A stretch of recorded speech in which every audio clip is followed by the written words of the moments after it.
Well, good evening and welcome to the Figge Art Museum's virtual Thursdays of the Figge series. My name is Melissa Moore and I'm Director of Education here at the Figge, and I'm glad you could join us this evening. For the time being, we're hosting most of our programs virtually, and you can find those programs listed on our website. You can also find them in our newsletter. We are offering a few in-person programs, and you'll be able to find those on the website as well. So most Thursday evenings, you're going to find us here in this virtual realm celebrating creativity in all of its forms around current exhibitions and permanent collection displays. And we're able to offer these programs at no cost to you, thanks to the generous sponsorship of Chris and Mary Rayburn. So for that, we're very grateful. Thank you, Chris and Mary. For tonight's program, we also have a special supporter. That is the Jordan Schnitzer Family Foundation and the Andy Warhol Foundation. So we're very grateful to have that support for the program this evening. So while these programs are free to watch, I do encourage you to consider becoming a Figge member. Your membership helps us continue to fulfill our mission of bringing art and people together, even during times when we can't be together in person. So a quick note about tonight's program: if you have any questions for our presenter, you can enter those into the Q&A or into the chat, and we'll get to them as we can. It may not be right away, but you can certainly enter it, and when we see it, we'll be able to answer those. So at this time, it is my extreme pleasure to introduce our featured speaker this evening, José Carlos Diaz, who is Chief Curator at the Andy Warhol Museum.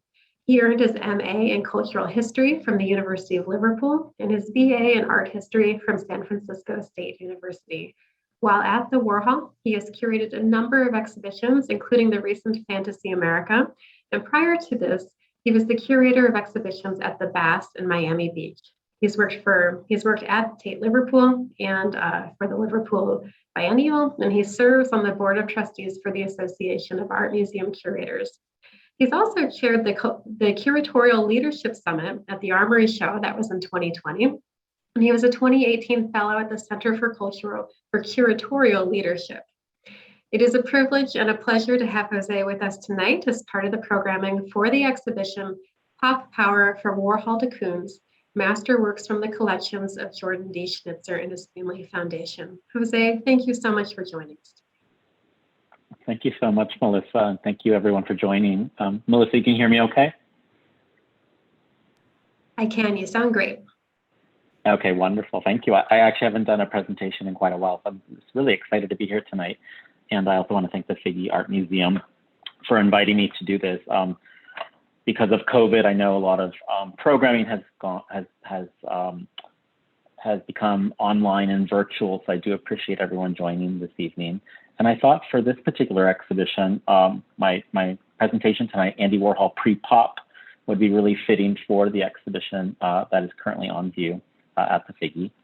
And so I have a little image here, and I was really just dazzled by the Warhols that are throughout Pop Power. I see in this particular image. I have not seen the show in person, but in this image we've got one of the cows from the cow wallpaper series, and the little pig there. That's Fiesta Pig. We call that work Fiesta Pig because there's a Fiesta-ware dishware in that print. And so what I thought I would do is introduce Warhol, but pre-pop. You know, the man that was basically prolific through his whole life, but came from Pittsburgh and very humble beginnings. And so this is a talk that is really exciting for me because Andy Warhol's from Pittsburgh. We tend to associate Warhol as a New Yorker, which I think he really was. He had left after graduating from college. He moved to New York City and found success. And I'm going to talk a little bit about that this evening. And then from that moment on, he actually, he passed away in 1987. So he lived all of his life in New York City and of course found success and fame throughout those various decades. And Warhol is such a prolific artist in terms of discipline. You can't really pin him down as just one type of artist. He's a painter, a sculptor, he's a printmaker, he's an author. He managed a rock band, you know, the Velvet Underground. And so Warhol is someone who sort of dabbled in so many different media, but he also was constantly exploring popular culture and, you know, specifically American popular culture. The Andy Warhol Museum is located in Pittsburgh. So after Andy Warhol passed away, the museum was founded in 1994, and we're actually part of the Carnegie Museums of Pittsburgh. So there's 4 museums totaled in the Carnegie Museums of Pittsburgh. And so we have a very robust collection. Our art collection includes 900 paintings, approximately 100 sculptures, nearly 2,000 works on paper, more than 1,000 published in unique prints, over 4,000 photographs, 60 feature films, 200 screen tests, and more than 4,000 videos. And in addition to this, we have the legendary time capsules. These are 611 boxes and a steamer trunk that have lots of Warhol's personal effects. And it is what it sounds like, a time capsule full of stuff, sealed and dated. It was a conceptual sculpture with the hopes that people would one day buy it. But we have them in our possession, and we've gone through all of them. And I'm going to show you some really exciting things from our collection this evening, and also focus on Warhol's humble beginnings. Andrew Warhol was born in Pittsburgh in 1928. He was a child of immigrants. Here in the slide, you see a picture of him on the bottom left of him as a child. It's a hand-painted photograph. And on the right is his mother, Julia Warhol, and she's a really important figure, which I'll touch upon several times this evening. And in the middle is his father, Andre Warhol. And there's a map there. His family actually, I mentioned Warhol being a New Yorker, coming from Pittsburgh, but his family, they're actually Carpatho-Rus in terms of heritage, and they came from the what's modern-day Slovakia. And the Warhol family, they settled in Western Pennsylvania between 1917 and 1930. And Andre Warhol, Andy's father, had left before his wife Julia, and Julia stayed in Slovakia and reunited with her husband later. Andy was born August 6, 1928, so we just passed his birthday, and he was raised here in Pittsburgh. He's the youngest of 3 boys, and he grew up in Pittsburgh and also studied here and then graduated in college. Here's a wonderful picture we have on view at the museum. This is actually a photograph that's not in our collection. It's actually from the Heinz History Center, another really important institution here in Pittsburgh. I mentioned Heinz. If you think of the catch-up, Heinz was very important in terms of popular culture as well. So that factory, it's now luxury apartments, but that factory is here. And so Pittsburgh itself was a very cosmopolitan city. This is a historical photo. The big tower you see in the middle, this is in the neighborhood in Pittsburgh called Oakland. It's sort of a university district, and this is a historical photo. And the big giant tower is called the Cathedral of Learning. It still stands, and at the time Warhol was a child, that eventually became the tallest building in Pittsburgh, and that has now been surpassed by a lot of the skyscrapers that populate downtown Pittsburgh.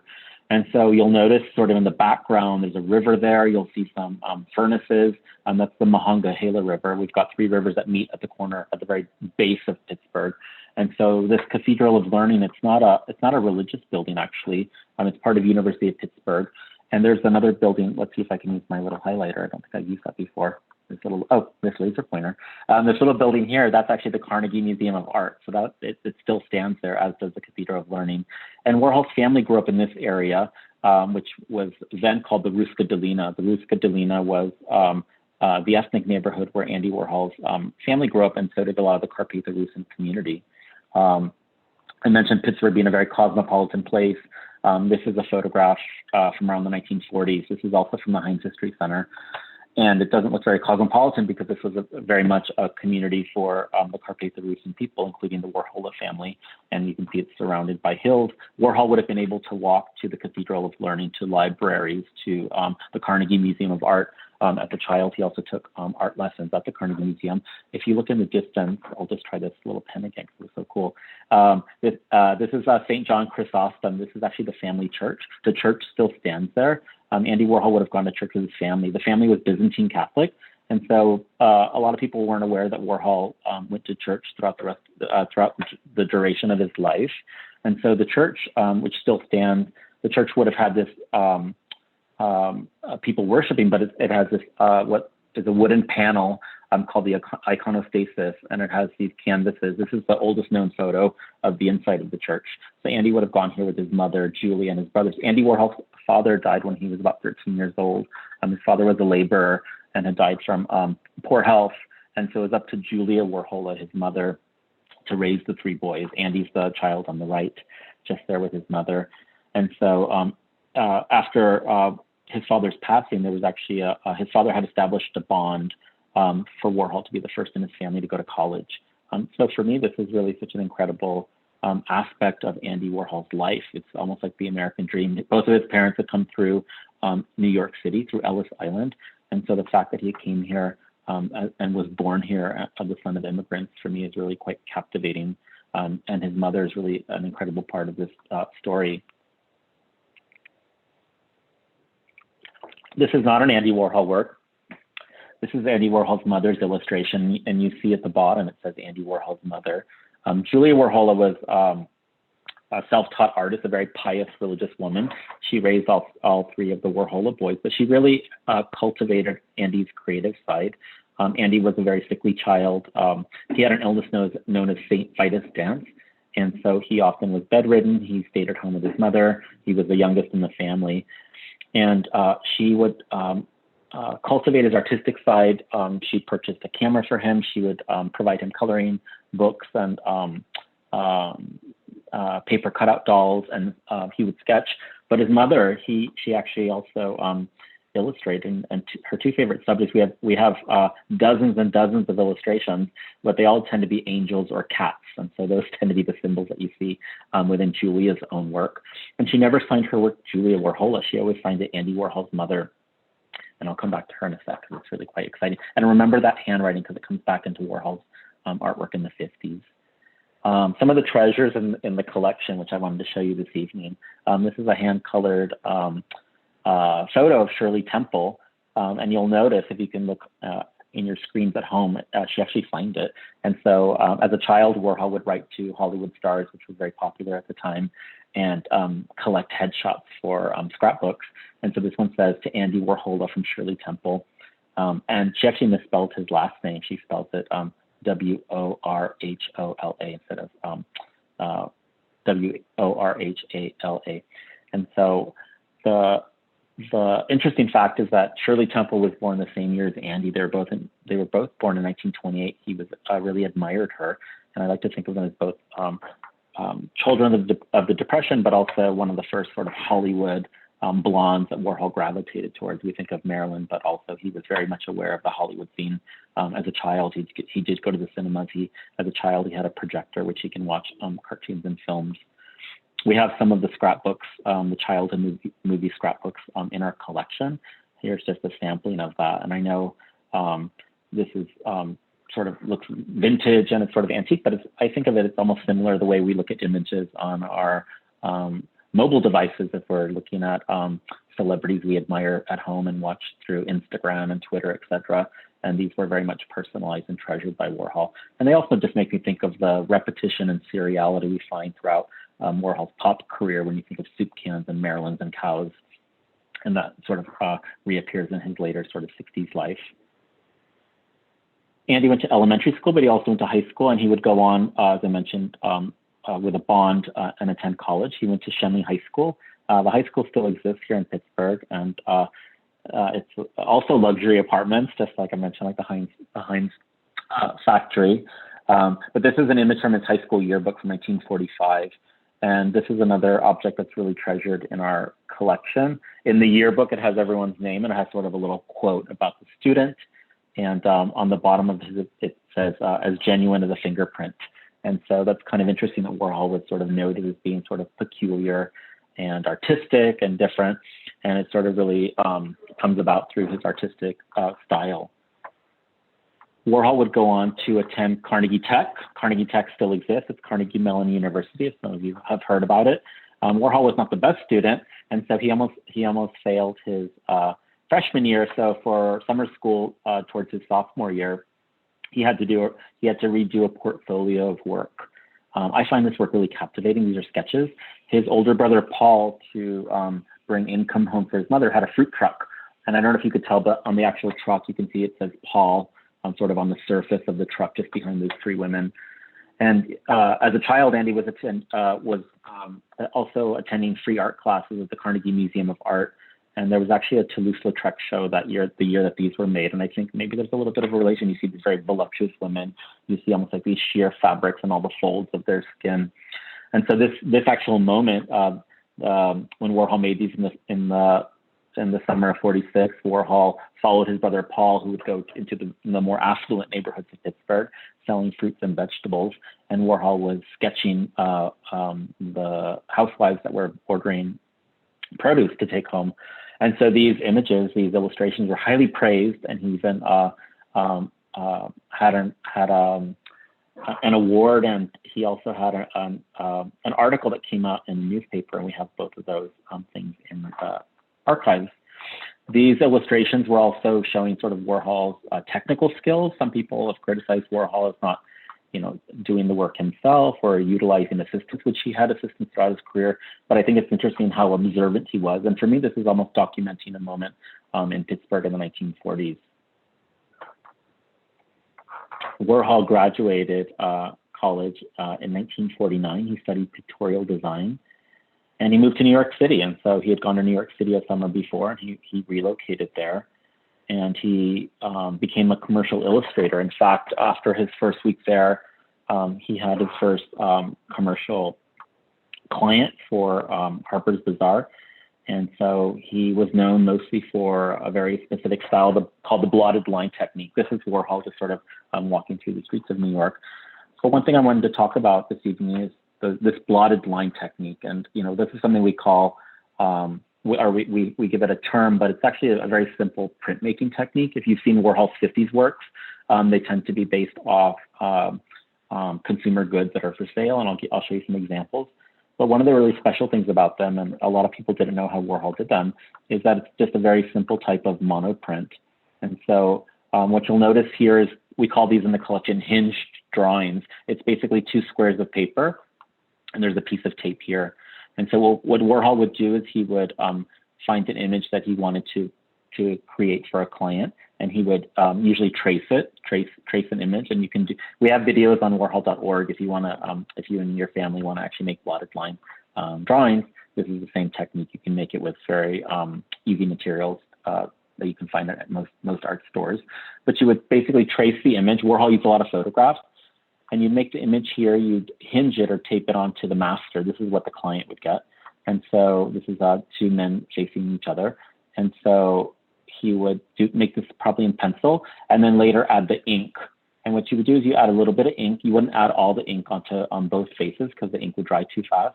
So you'd add maybe a line or 2 of ink, and then you'd fold it over and press it down on this more absorbent sheet of paper. And so you'd open it up again. You'd add another stroke of ink. You'd fold it over and press. And what you end up with is basically this kind of broken line. A lot of people didn't know how he did it. And so the fact that he can make as many as he wanted. So we think of Pop Power and all the prints that are in that show and sort of additioned work. Warhol can make as many as he wanted of these blotted line drawings, because if a client said, oh, can you please add a butterfly into the illustration, he can actually go back to the hinged drawing, add it there, and incorporate it with the blotted line technique. And he often added very colorful dyes into the works themselves. And so these are very rare. Most people aren't familiar with these hinged drawings. We try to show several of them if you visit the museum and see them, but the variety is quite captivating. Here's just a few examples of his commercial work. And so you'll notice the one on the angel. That angel, I mentioned Warhol's religion. During the 50s, Warhol's religious themed work, they actually were usually because of clients. Of a client wanted, for example, in the 1950s, some of his clients, he often made greeting cards. And so this angel to me is really special. It's actually it's an angel, and it would have been for a greeting card. But if you look at the sort of the pectoral crown on the forehead of the angel, it's actually a Byzantine style cross, and it's got gold leaf on it, which makes it quite interesting to look at. And you'll notice he signed it. So it has the blotted line technique, including ink, but also gold leaf. The images on the right are illustrations of shoes. Warhol was known for illustrating many shoes. He had a lot of clients in the fashion world. He often would illustrate things. If you think of the television show Mad Men, it would have been very much a hustle and bustle type of world. Often advertising commodities for the feminine world. So often it would be accessories, it would be fashion, appliances, and Warhol very much took his blotted line technique and gave it a whimsical twist, which made it very popular with his clients. He also was brazen enough to sign a lot of his works. You'll notice when you look at these images, it's actually quite surprising to see he signed it and was quite bold about it. He also received awards for his illustrations and his designs. Women's Wear Daily called him the Leonardo da Vinci of shoes because he was so well known for his shoe designs. In fact, in the 1950s, he also was working for a client called I Miller shoes. It was probably Warhol's most well-known campaign.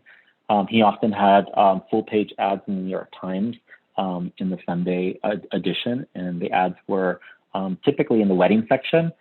And when he started off working with I Miller, the illustrations, and you see one here, they often started off advertising the shoe, real shoes that I Miller was selling, but they really loved the whimsical quality and the playfulness that his work had. And oftentimes the shoes were fanciful and were representative of maybe the season's sort of themes, but they weren't actually so specific that they were the actual shoe that one would go to purchase. But here's just an example of what one would look at if they were to open the New York Times. And again, you can see his signature just kind of hidden on the top upper right portion. During this period, Warhol made the equivalent of like $60,000 a year, which was a lot of money. And also during this, Warhol moves to New York City in 1949, and a couple years later, his mother Julia moves in with him. And so that's quite kind of interesting. You think of someone's mother moving in with him. He just moved to New York. He's young. He's gay. He has a whole queer circle of friends. But also, mother moves in with him, and she cooks and cleans. But she also helps with his artistic commissions. Here's just a beautiful photo of Warhol during his commercial years. He was very sensitive about the way he looked. But this is quite interesting because it's quite a demure photo showing him sort of multiplied again with mirrors. I mentioned Julia. This is for an unfinished cocktail horoscope cookbook. We have several pages in the collection. You'll notice in this example here, it includes the blotted line technique, but also includes stamping. If you can make out the stars, those are stamped. And I like to think of the stamping as another sort of simple version of printmaking, but also, again, seriality and repetition. This page for the cocktail horoscope cookbook is dedicated to Taurus. So you can see a little bit of some zodiac horoscopes, but the accompanying page would have had a cocktail paired for the Taurus. And if you go through the book, it's very playful and has cocktails made for every zodiac sign in our solar system. His mother Julia made all the handwriting. So all the penmanship you see here, that's not Andy Warhol's handwriting, it's his mother's. He really loved the sort of childlike quality of her penmanship. He incorporated mistakes. And the blotted line technique also has a lot of mistakes. If you press firm enough, you don't know where the ink's, going to finish. And so it's really interesting how Warhol embraced chance. And so Julia's handwriting is really, really important to this because she was also assisting in her son's livelihood and very much an active part of this. Julia herself was not an active part of his public life. So when you think of Warhol and Pop Power, that was a period where Warhol had a very active studio surrounded by an entourage with superstars. Julia was very much a part of his private life, and very few people got a chance to meet her, but some of Andy Warhol's early boyfriends actually were brought home, and they did get a chance to meet Julia.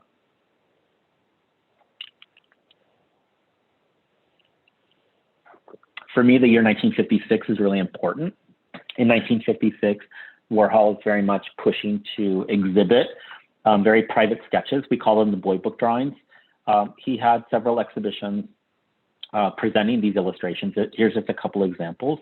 There was a couple of galleries that existed at the time, the Hugo Gallery, the Loft Gallery, and an ice cream parlor cafe called Serendipity 3. It was a cafe that was frequented by Warhol, but a lot of New York's gay community. He would have exhibitions, and the illustrations would be for sale for not very much money, but it was a chance to make extra money. And I forgot to mention when Warhol made these blotted line illustrations for his clients, like Harper's Bazaar, whatever the client didn't take, he would sell it elsewhere. So Warhol was always very crafty. However, it's very interesting that he actually was trying to exhibit these works, the boy book drawings, and he exhibited them on several occasions. They were seen as highly erotic. They received several bad reviews. You'll notice the one on the left is a young man holding a cat. The other one is also a nude illustration with some seashells. These drawings are interesting because this is what he was pushing for the fine art galleries to show. He was separating sort of the commercial work, the blotted line stuff that was for a client, that was for an advertisement. This was the stuff that he wanted to break into the galleries. And if you think of the 60s and Pop Power, the pop artists were really going against what the ruling class of artists would have been, which would have been the abstract expressionists. And so these works were kind of frowned upon, And so Warhol kept them very private. This is not blotted line technique. These are not based off source images. When you think of like Jackie Kennedy or Marilyn Monroe, this would have been off live sitters. And a lot of these illustrations, we have many of them in the collection, many of them in bound sketchbooks. They have names of the young men. They have little hearts and little charming motifs. Andy Warhol and his mother, they supposedly lived with up to dozens of cats. And so you often see cats depicted in a lot of Warhol's illustrations.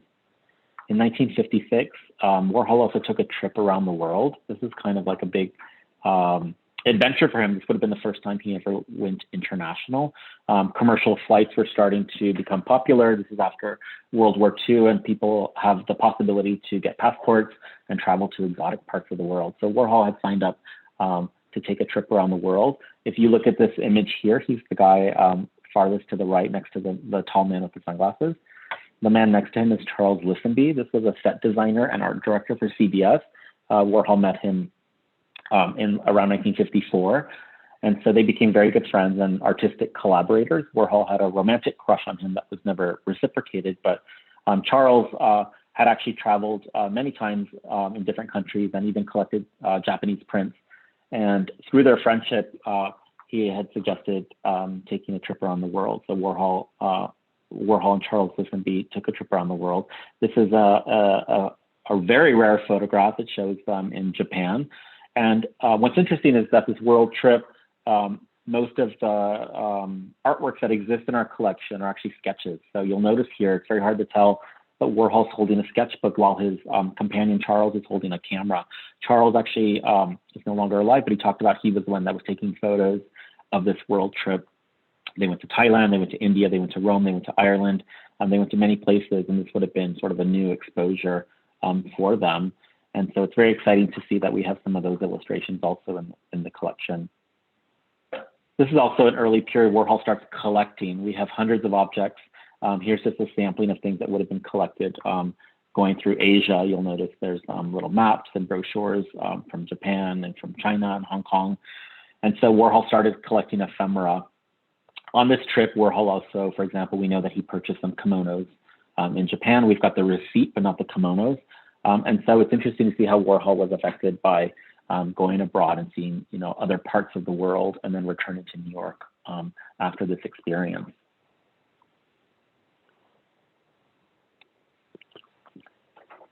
And so opposite the world trip and showing these illustrations that were sort of frowned upon, he actually was in an exhibition at MoMA in 1956 as well. So at the same time that he was actually, the summer of 56, that when he was traveling through Asia and then Europe, he actually was in an exhibition at MoMA called Recent Drawings USA. This is from their digital archive, if you wanted to see the exhibition. MoMA has a fabulous digital archive.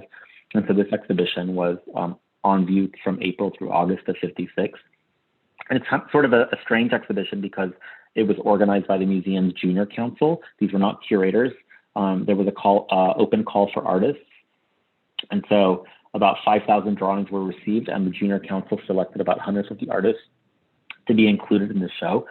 So the title is kind of like what the theme is about, Recent Drawings USA. We don't know the exact photo the exact artwork that Warhol had included in this exhibition, but we know that it was a shoe illustration. My guess is that it would probably be a blotted line drawing. So it's interesting that Warhol did not offer or did not successfully get a boy book drawing in this, but actually got one of his high heeled shoe drawings in this particular exhibition. This was obviously the work that was sort of considered the commercial. It was for advertisers and marketing and publicity.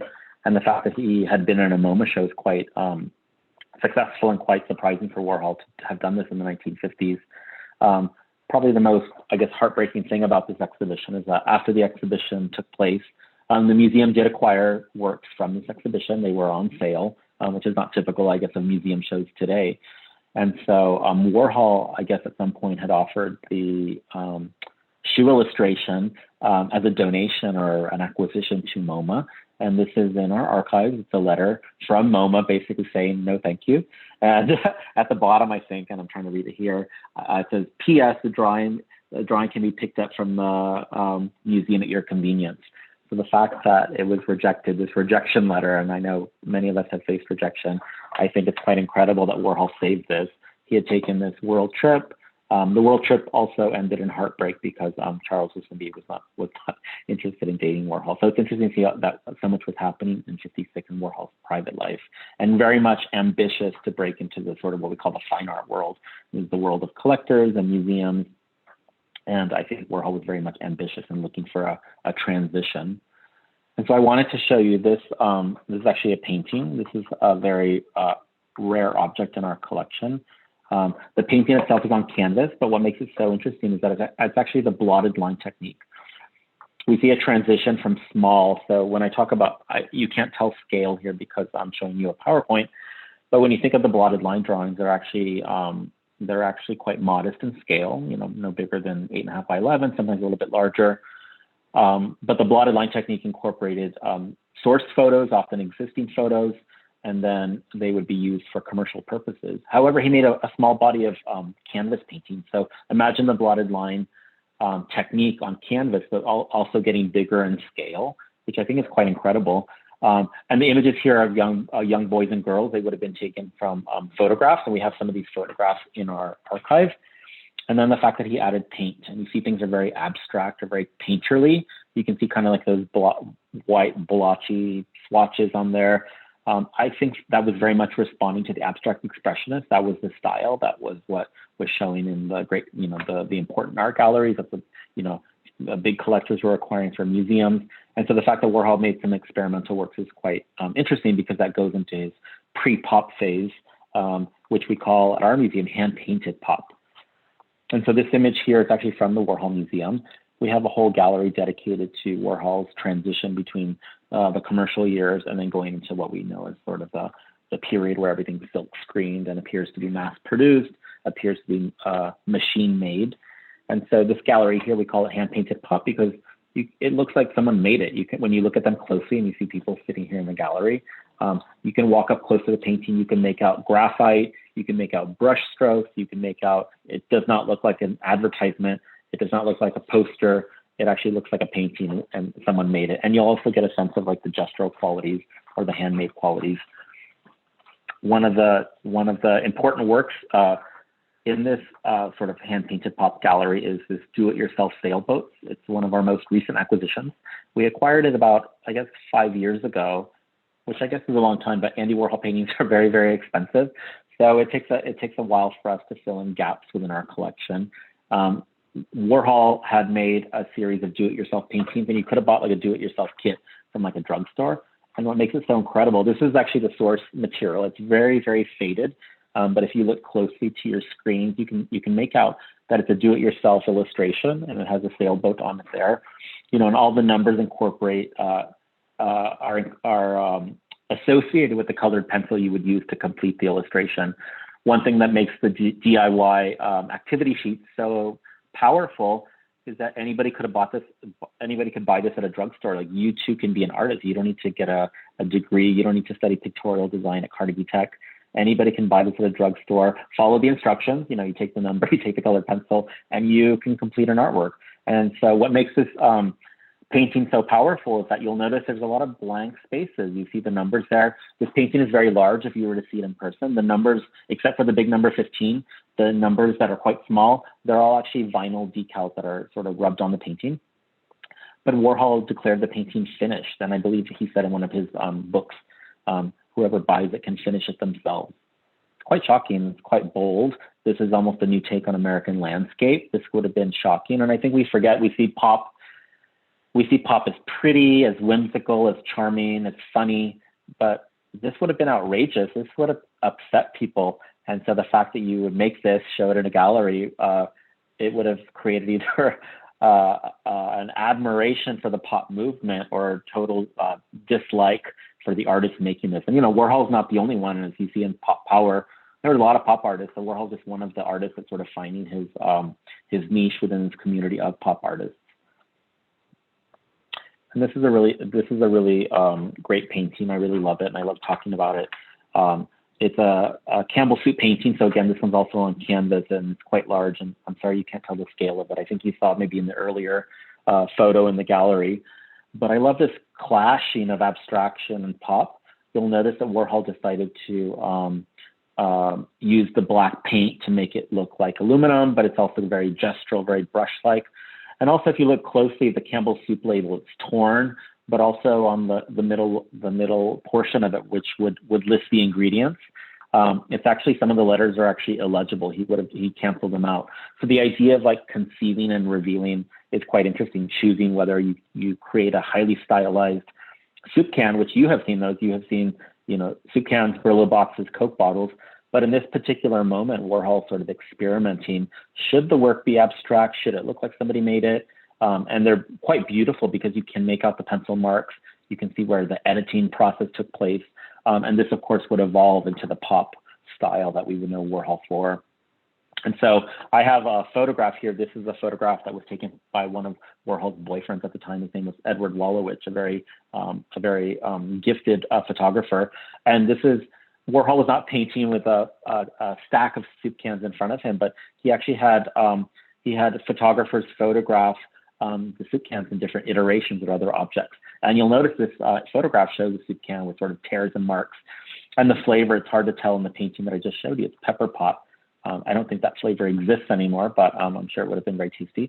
And the idea that it's a Campbell soup can, a commodity, of course, something from the grocery store, but Warhol's giving it that sort of abstract tension. Even in the photograph, the can is distressed, the label's ripped, and in some versions, the cans are even crushed. So I think it's interesting to see the evolution of the soup can, because what we come to know is very Warholian. It's sort of very clean, crisp. Yes, it looks like an advertisement. Did an artist make it? It looks machine made, and that's where the works themselves become very much in the pop style. This is a later print from '69. It's from the Campbell soup series. He made several series. This was old-fashioned vegetable, and if you were to see them up close, you could make out sort of the metallic features of them. And then I wanted to show you Warhol's transition into the silkscreen style. This woman here, her name is Ethel Skull. She was affectionately known as the mom of pop art. She helped transform her father's taxi business into a very lucrative enterprise. And she and her husband, the Skulls, they were very active art collectors. They had an apartment on Fifth Avenue. They were collecting abstract expressionists and pop artists at the time. And they would sponsor lavish dinner parties. They also created a foundation to support unknown artists. And so for this portrait on the right, the blue one, it's a portrait commission. It's actually Warhol's first paid portrait commission. And so what Warhol would do is he would take the subjects to photo booth machines. So in this particular instance, we know he took Ethel Skull to a photo mat, which is, I believe, what the photo booths were called. He took her to a photo mat on 52nd Street. And he brought coins with him, recorders, and pumped them through the photo booth machine. It was a very quick process. The photo booth itself, it's got a curtain, it's got the lighting. It does not take a long time to get the finished results. And he would get lots and lots of the photo strips, and he would sort of direct, pose for the camera, put on your sunglasses. And Warhol, I think, he had the gift of making people look more beautiful than they really were. Ethel Skull, she's a very beautiful woman, but he would elevate people to almost look flawless. And what you see on the left here is some of those photos. And then the one on the right is just one of the portraits that Warhol made of Ethel Skull, again, being one of the first portrait commissions. This is from the archive. I was just looking through the collection today and I found it. And, Warhol didn't haphazardly just pick one photo. He really thought about what the presentation would be. And here we've got two of the photo booth strips with Warhol's own notes. By the time Warhol was exploring pop and the silkscreen process, he had studio assistants, he was garnering lots of attention, and the Skulls would have been a good example of patrons and collectors that were not only acquiring work, but really supporting him. And I think this is a really special source material, because you see the notes and you see sort of the iterations, which would lead to the monumental painting, Ethel Skull 36 times. And this is a painting from 1963. It's actually, I believe it's co-owned by the Whitney Museum and the Metropolitan Museum of Art. And the work itself, you'll see it's sort of in rows, the idea of the photo mat, photos becoming masterpieces and becoming sort of the iconic sort of representations of a very wealthy patron in New York. It almost makes me think of the iconostasis in Andy Warhol's church that I had showed you earlier from St. John Chrysostom. And Warhol would move on to create lots of subjects within the silkscreen process. And for me, and I think when you see in Pop Power, the idea that somebody could take basically everyday culture and elevate it. You know, we think of like someone like Elvis. That's who you see in the distance. This is in one of our pop galleries in the 60s, and you see Jackie Kennedy there on the right, and you see flowers painting on the left. Warhol was probably one of the first artists really interested in celebrity culture, but also like, very much fascinated by their private lives. And we think of tabloids and reality TV, but the fact that he could pick almost troubled stars and depict them in multiplicity is quite interesting, because a lot of the figures themselves have become quite timeless. And one thing that we can see here is Elvis. This is Elvis from a publicity still. He was he had retired from painting, and he was exploring Hollywood. This is a film he was in called Flaming Star. You see Coke bottles, so now you see the more stylized, crisp versions. And here you see Liz Taylor, and that photo of Liz Taylor was a publicity still for a film she made called Niagara, and she was actually very ill at the time. But Warhol starting to grasp at Hollywood photos. And if you think about the celebrities, think about the Hollywood scrapbooks that I showed you in the very beginning. And it's interesting to see how a lot of this really does relate and reflect in Warhol's childhood. Again, the source material would have been really interesting, because he was also using source material for the blotted line technique. And for the Jackie series, also from the same period, 63, 64, he made over 300 paintings of Jackie Kennedy. And what makes him so incredible is that the moments that he chose, so you see the 8 images on the left, those are the source material, and they're based off several moments around the assassination of JFK, John F. Kennedy, which was her husband. Some images are taken prior to the assassination, when they arrived in Dallas, Texas. JFK was killed in November 22nd, 1963. And the images here are taken from Life magazine. They're coming from newspapers. You see Jackie in her famous pillbox hat, which was very iconic to her. But also you see images here of the mourning, of the period of mourning and loss. And some of these images were taken from press around the swearing in of Lyndon B. Johnson, who took over, and she ultimately ends up a widow. So Warhol is capturing sort of joy and melancholy sort of all at the same time. So I think it's really incredible that Warhol was able to capture sort of the more painful side of American culture. And towards the end of his life, and I'm sort of running out of time, but towards the end of his life, Warhol he unfortunately passes away in 1987 from a gallbladder procedure. He was shot in 1968 by a feminist militant writer named Valerie Solanas. That shooting would actually rupture a lot of his organs and cause lots of health issues throughout the rest of his life. But he had sort of was hesitant to address his health throughout the years. But before he died, he made a book called America, which I really love. You see the Statue of Liberty here, which was going through a renovation for the centennial celebration. It's covered in scaffolding. And it made me really think about America today. You see the sort of space age kind of font. But the book itself, it's a photo book called America, and it has lots of really wonderful sort of quotes and comments about America, not just fame and beauty and glamour, but also talks about immigration, politics, homelessness, and in a very poignant and very moving manner. It would be the last book he makes while he's still alive. I recommend it. I just did an exhibition related to that. And the book itself had a very ambitious tour. This is just an ad from a B. Dalton bookstore, which they don't exist anymore. But Warhol had gone on a very ambitious tour schedule. He loved to promote himself. He loved to promote his artistic production. And this is just an example of him signing the book America. You see the sort of Cupid figure in the back. We recently hung this, and you see the American flag, again, emphasizing Warhol as this sort of all-American figure, this all-American man. And he continues to inspire us. You know, Warhol is someone that inspires contemporary artists. I know Pop Power has some contemporary artists like Damien Hirst. But we continue at the Warhol Museum to work with the heirs of Warhol, the legacy of Warhol. Here's an exhibition that just closed called Fantasy America, but it's a Warhol wallpaper. Warhol made many wallpapers, and this is a wallpaper featuring the Washington Monument. That's that black and white sort of checkered pattern you see in the background. And then we have an artist named Nona Faustine, who's also based in New York, and she's also a multidisciplinary artist. And she made a series of silkscreen prints based off her photography of visiting American monuments and historical sites, including some monuments and sites that are no longer standing. And this was her commentary on America and her American experience as a Black woman. And so it's interesting to see her using the silkscreen process to make this edition of prints, responding to America, just as Warhol has often been commenting on America and American culture.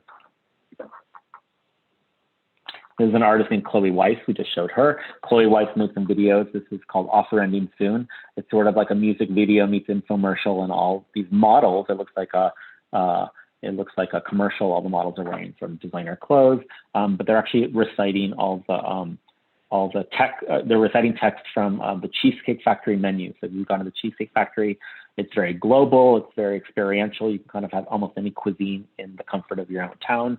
And so they're sort of playing with words and making them absurd, but also making fun of like American culture and being sort of critical of it.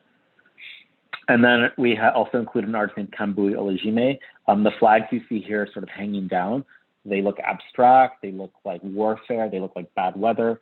They're actually based on failed rocket launches in America. And so the idea that our country is so young, but there's this sort of ambition to colonize land, but also space. And so Campbell was exploring that. And we included these flags because they're also printed. And again, that idea of taking sort of mass media, popular culture, pop culture, but I think of all of that as everyday culture. And I know we hear pop and we try to put it in a time frame, but pop culture is every day, and it's something that we're experiencing now. When we pick up a newspaper or read a book or even watch this presentation, it's all about the power of pop. And so I think I'll end here, and I guess I can open it up to questions. And Melissa, if you want to pop back in, yeah, it'd be great to see you. Jose, thank you so much. That was like an amazing trip through, the archives that we otherwise wouldn't have access to here in the Quad Cities. And I do know that some of our guests are also listening from across the country, but still, I think it was very special. Thank you for taking the time to share that with us. I did have a question come in, and just as a reminder, you are all welcome to type your questions into the Q&A or into the chat at the bottom of your screens. Of course, if you wake up in the middle of the night and you have this burning question that you need answered and you're like, dang it, I missed my opportunity, that is not true. You can just email me. You have my address from sending the link today, and I can get that to Jose, and hopefully we can get that answered. But the question I have is, how long have you been at the Warhol, and what are you working on and researching for your next project there? Oh, that's a great question. Yeah, I've been at the Warhol for 5 years. So I'm originally from Miami, so I was at the Bath Museum of Art, and as Melissa mentioned, I was in Liverpool for about 5 years before that. I studied material culture, and what I really love about Warhol, if you come visit our museum, we have everything. So when you walk through the Warhol Museum, you'll see his wigs or underwear or perfumes. We also have the films, and there's just so much to talk about in one evening, but Warhol was a very active filmmaker from the 60s all the way through the 80s, and he was making TV shows for MTV. And so what I love about material culture is we're able to show things that maybe weren't meant for exhibition purposes, but we're able to sort of mix it up. And so that's why I really enjoy working at the Warhol. And so I'm actually working on my next exhibition is traveling. I have an exhibition that's opening at the Brooklyn Museum of Art in November. So it's an exhibition that was at the Speed Art Museum in Louisville, Kentucky last year. And it's about Warhol's Catholicism. So I know I touched upon that a little bit. It's called Andy Warhol Revelation, and it opens at the Brooklyn Museum in November. And that's an exhibition that will feature actually a lot of the stuff I showed you today, like Julia's very spiritual drawings, but also Warhol had a film that was commissioned by one of his patrons who were a French Catholic family. And the Roman Catholic family paid for this film that was meant for a pavilion at a World's Fair in San Antonio. It also includes like his famous Last Supper works, which you might have seen or images of, but that was also his last body of work. He debuted those in January of '87, and he dies a month later. So yeah, that's a show I'm working on. And then after that, I have an exhibition. I have an exhibition with an artist named Paola Pivi. Paola Pivi is an Italian artist that's based in Alaska, and she plays with the world of fashion and design and consumerism. And she makes she actually has a exhibition now at the Aria Resort in in Las Vegas. And Paula is an artist who is very much inspired by Warhol. She's inspired by industrial design, by the animal kingdom. And so she's someone who's going to appear at the Warhol with a new project in April of next year. So if you get a chance, I'll put a link of who she is, but she makes these really beautiful works that are quite pop and quite whimsical. Oh, that's really cool. It's something for us to look forward to for sure. And it's funny you mentioned some of the belongings you have in the collection. Here at the Figge, we have the Grant Wood estate. And so we have his long underwear and various other things. So we understand here too. All right. So another question was, do you have just one, like if you could pick just one thing that is your favorite from the collection, what would that be? Oh my goodness, there's so many. One thing I've been talking about a lot lately is I mentioned these time capsules, and go to warhol.org, and we actually have pages. We have web pages on our website. We have our collection on the website as well. The time capsules, there's hundreds of boxes. They average about 500 objects per box, but some boxes are thematic and they have really fun stuff. Some boxes are very boring. It's just stacks of unpaid bills and magazine subscriptions. Warhol also had launched Interview magazine in 1969, so we have a lot of those. But there's one time capsule that has only one object in it, and it's from the artist Yoko Ono. So if you think of if you know the musician and conceptual artist Yoko Ono, she actually spoke at Andy Warhol's memorial. But we have one object from her, and it's actually an inflatable birthday cake. So if you go to like a county fair, there's like inflatable things you win at the the little carnival booths. It's an inflatable like pink and blue birthday cake, and you can probably Google it. And it says "Happy Birthday, Andy." And because Yoko Ono is a conceptual artist, the gift is not so much the plastic object; it's her breath. Her breath is the urban myth is that it's never been deflated. So Yoko's presence is technically inside this inflatable birthday cake, and it's the only object inside that time capsule. So it's the only time capsule that has one object. So it's kind of bizarre. It's kind of magical. They did have a close relationship. And I wish I had a picture of it now that I'm talking about it, so I got excited about it. So yeah, that's something I really treasure and really enjoy. That is unlike anything I've heard of, and I'm going to think about that, the gift of the air that is inside of the thing. Yeah, well, we can all Google that. That'll be fun for everyone who's on there. Yeah, I want to try and find it now. But yeah, if you visit the Warhol, we have 7 floors, so it definitely there's plenty to see if you get a chance to visit Pittsburgh. All right, so who were the tastemakers early on who championed Warhol's work? Well, I think some of the tastemakers are the curators themselves. So Henry Geldzahler was really important in Warhol's career, and Henry Geldzahler, I believe he was the first curator at the Met, the first like contemporary curator of his.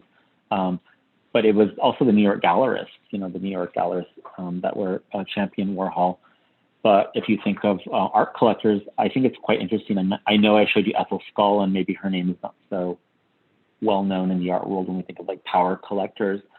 But you think of this family that their fortune is from a taxi company. She's a very working class woman, just like Warhol, and maybe didn't have the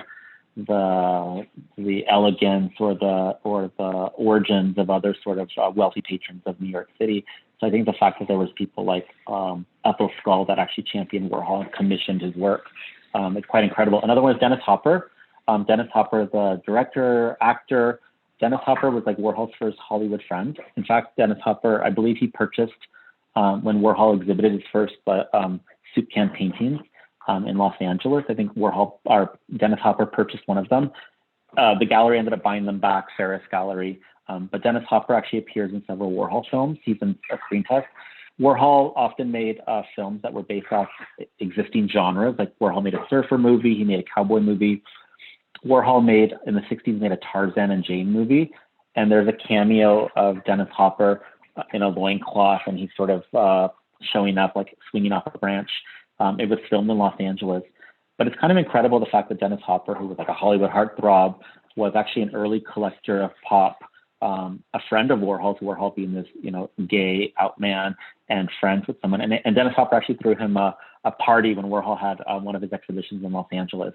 And we recently had his portraits up on view. But the fact that Dennis Hopper, someone who you would never imagine being friends with Warhol, but one of the early tastemakers that's associated with Warhol, you never think of Dennis Hopper as part of the Silver Factory or part of the entourage of people we call superstars. But I think he actually is really incredible. And also just Warhol's peers. I think Warhol was very competitive, but Warhol also was an active collector. Warhol actually collected John Chamberlain. He collected Roy Lichtenstein. Warhol had his own personal art collection. So the fact that he actually supported his fellow peers through acquisitions of his own, it's quite incredible. And Warhol did a lot of trades. And so the fact that he himself was an active patron of the arts, but also among his cohort, is also quite telling that the tastemakers were themselves, the pop artists. They basically, I don't know, in my opinion, they pushed the abstract research out of the way and said, you know what, we're here and we're not leaving. Well, I just want to thank you again for spending your evening with us, sharing all of these stories and personal insights, behind the scenes access to the collections. We really appreciate that here in the Quad Cities. And, I know our guests who are from other areas do as well. For those of you who have yet to see the Pop Power exhibition of the Figge, just a reminder, it's only here until Sunday. So Sunday, September 19th is its final day that you'll be able to access it. So do come to the museum if you are able. If not, check out some of the other programming that we've done that we have online. If you do end up coming to the museum, just a reminder, we have reinstated the mask mandate. So if you forget your mask, don't worry. We have plenty that you can have, and you don't even have to borrow them. You can just keep them. That's fine with us. So we hope to see you at the museum. But if you are unable to come, we're going to look forward to seeing you at more of these Thursday programs. Next week, we're going to do a virtual studio tour with contemporary artist Franklin Evans. His exhibition, Franklin's Footpaths, is on view in Orientation 1, and it's being projected on the building. So definitely tune in for that. Same time, same place, 6:30 next Thursday. Jose, thank you again for spending your evening, sharing your passions, and we hope to connect with you in the future. Until then, though, good luck with everything you're working on. Thank you. Thank you, everyone. Thank you for joining. Thanks. Have a good night, everyone.